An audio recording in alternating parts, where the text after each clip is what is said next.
Marcus, first season expectations, where you've got to tonight, rank?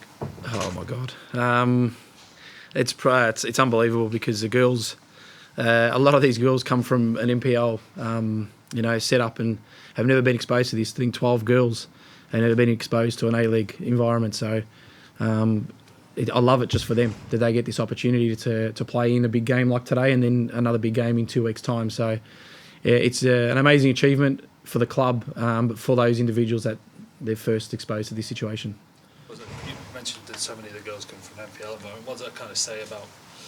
What does that tell you about the state of the game here, that you're able to do what you've done? Yeah, I mean, the state of the game as a whole in Australia is obviously improving as a and it's great. It's amazing. It's to see three teams.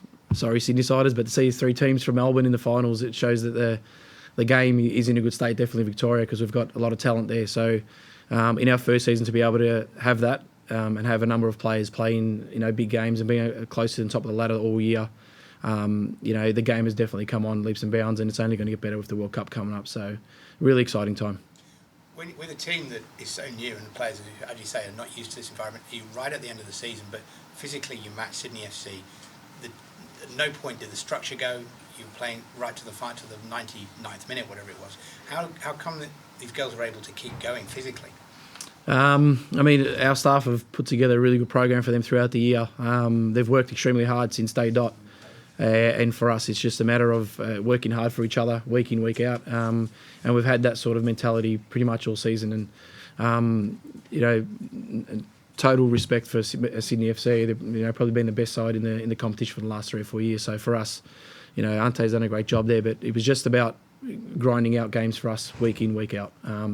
We knew we might not be overly entertaining in the way that we play. But we're definitely going to give a fight, and we're going to work hard for each other every game and literally just fight right to the end of every minute.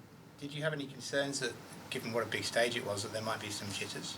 Yeah, definitely. That was always a thought. And that's why having people like Angie Beard, Chloe Lagazo, even Jess McDonald early in the year, and, having them involved in these type of environments is very important for us because they can talk to these young girls about, what it's like to be at this stage. So definitely jitters and definitely unexpected, not sure how we were going to approach this and how it was going to be, but they all stood up, and that was the main thing for me, and they've got a chance to play in a big game now. So that's what the exciting part is for us. What's the prognosis on Angie? Good, all good. I think it's just a little sprain, so she'll be right to go. Yeah.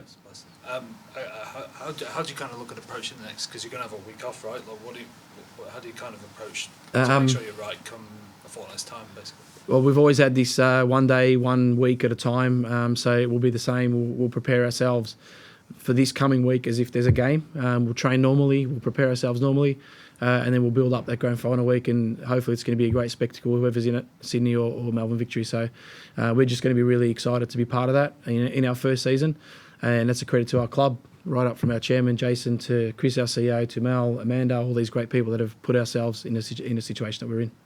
Did you want to play? I don't know. I can't say that.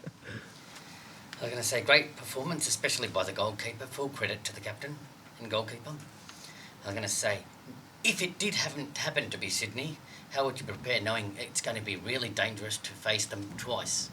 Yeah, I mean, Sydney's the best side in the comp. We believe they're the best side in the comp. They've got the best players in the comp. They've got the best coach in the comp. And we'll approach it very similar to what we've done when we've played them every other time. So we've had success in the first time we played them. Unfortunately, we lost the second time, and the third time that we've obviously got a good result here. So we'll just approach it as it is. They might have players injured, unavailable after next week's game. So we'll just look at it as it goes each week. But definitely be ready for whoever it is. And if it's Sydney, it's Sydney. If it's victory, it's victory.